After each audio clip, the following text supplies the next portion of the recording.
ये chain loose,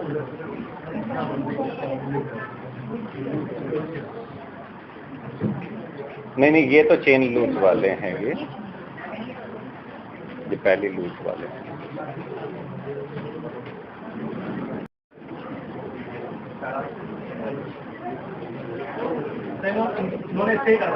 इन्होंने stay करवाया था और लेकर भी आए थे 2 अभियुक्तों को हरिद्वार में, और हरिद्वार में हमारे पास सीसीटीवी फुटेजेस हैं जिसमें कि उनको तस्दीक भी हुआ है कि लेकर आए हैं, प्लस ऑटो में ही आए थे। ये रिश्तेदारी में भी है, जो अभियुक्त हैं उनकी रिश्तेदारी में भी हैं ये।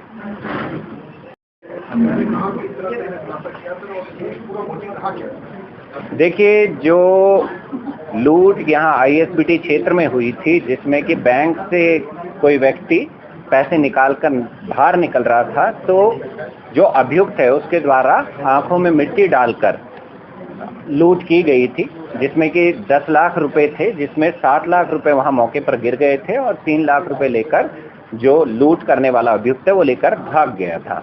तो उसको हमने दिल्ली से गिरफ्तार किया है।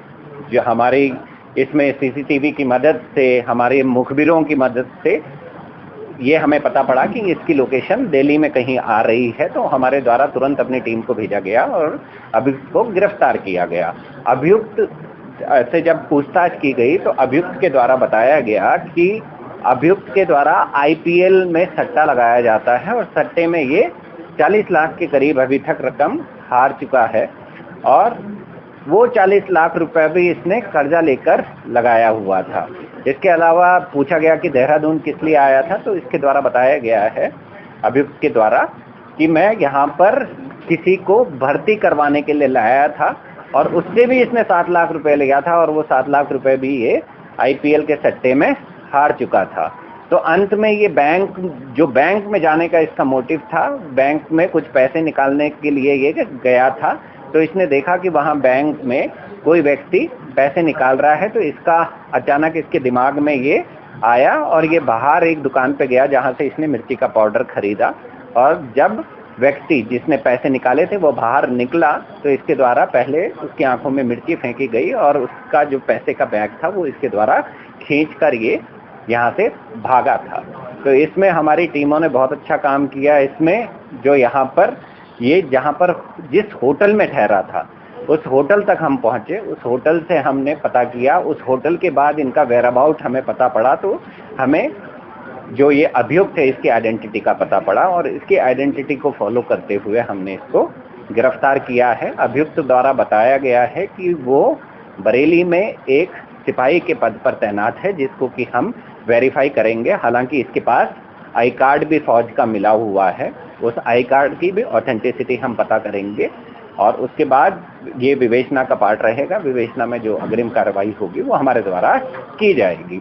इसमें आप लोगों के माध्यम से भी मैं यहाँ के नागरिकों से ये गुजारिश करना चाहूँगा कि कोई भी इस तरीके से सट्टे में पैसा ना लगाए, क्योंकि सट्टे में पैसा हारने के बाद कर्जे में आदमी पड़ता है, और कर्जा फिर आदमी को इस तरीके के क्राइम करने के लिए मोटिवेट करता है। तो इसलिए कोई भी ऐसा जुआ खेलना या आईपीएल में सट्टा लगाना, कोई भी ऐसी कार्रवाई आप ना करें जिससे कि आप कानून के चंगुल में फंस जाएं।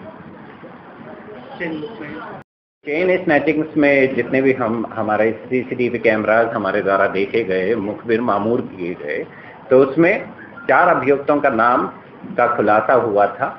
उन 4 अभियुक्तों के लिए जब हमारी टीमें यहाँ से हमने देहरादून से डिप्लॉय की, क्योंकि जो चारों अभियुक्त थे वो जनपद शामली में झिंझाना गांव है, झिंझाना गांव के आसपास के गांव में छिपना उनका ज्ञात हुआ था। हमारी टीमें यहाँ से वहाँ पर जो गांव हैं उनके आसपास रही, तो वहाँ से हमको ये खबरें मिली कि जो अभियुक्त हैं वो दिल्ली की तरफ भागे हैं। तो दिल्ली में हमारी मुखबिरी रही और दिल्ली में हमने ट्रेस किया, तो वहाँ पर 2 लोगों ने उनको शरण दी थी, और उनमें से दोनों को हमने गिरफ्तार किया है। उनके पास से जो घटना में उपयुक्त फ़ोन था वो बरामद हुआ है। इनसे पूछताछ की गई तो इनके द्वारा बताया गया कि चेन स्नैचिंग करने के बाद 2 अभियुक्त इनके पास आए थे और इनके पास वहाँ पर रुके थे। इसके बाद जो एक जिसको हमने गिरफ्तार किया है, एक एक्यूज्ड है, वो इनको लेकर हरिद्वार आया था और हरिद्वार में वहां पर एक मुंडन सेरेमनी, जो अभियुक्त है, जो अभी फरार चल रहा है, उसके द्वारा वहां मुंडन सेरेमनी की गई थी। तो इन 2 लोगों को हमने गिरफ्तार किया है, जिन्होंने की जो यहाँ से फरार हुए थे, चेन स्नैचिंग करके जो यहाँ से गए थे, उनको पनाह दी थी। तो इनको हमने गिरफ्तार किया है। इनके पास से जो घटना में उपयुक्त मोबाइल है वो बरामद हुआ है, और जिस ऑटो में बैठकर अभियुक्तों को दिल्ली से लेकर ये हरिद्वार आए थे, वो ऑटो भी हमारे द्वारा बरामद किया गया है। इसमें जो 4 अभियुक्त प्रकाश में आए हैं, उनके लिए मेरी तरफ से 25-25 हजार रुपए का इनाम घोषित किया गया है। जो भी उसको गिरफ्तार करेगा उसको ये इनाम दिया जाएगा।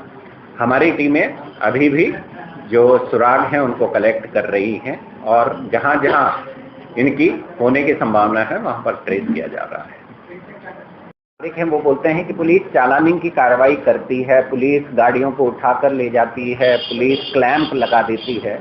तो बेसिकली जो भी हम ये कार्रवाई करते हैं वो ट्रैफिक को सुचारू रखने के लिए करते हैं। तो इस पे हमारा जो ट्रैफिक पुलिस है देहरादून की, उसके द्वारा एक सॉन्ग भी तैयार किया गया है, जो कि एक तरीके से अवेयरनेस वाला सॉन्ग है।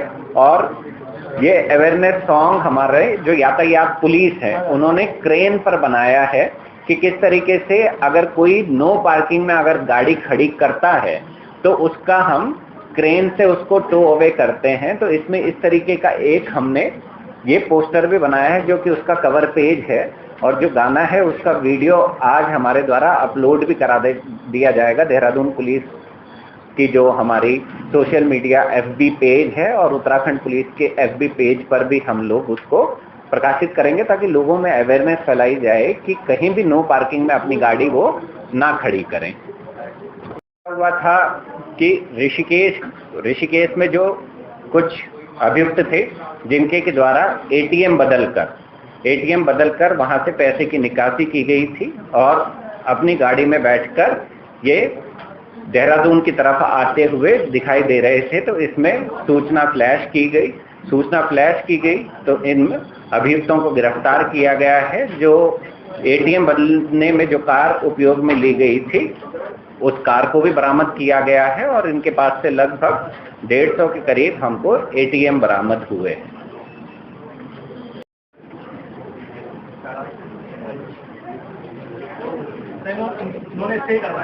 इन्होंने स्टे करवाया था और लेकर भी आए थे 2 अभियुक्तों को हरिद्वार में, और हरिद्वार में हमारे पास CCTV फुटेजेस हैं, जिसमें कि उनको तस्दीक भी हुआ है कि लेकर आए हैं।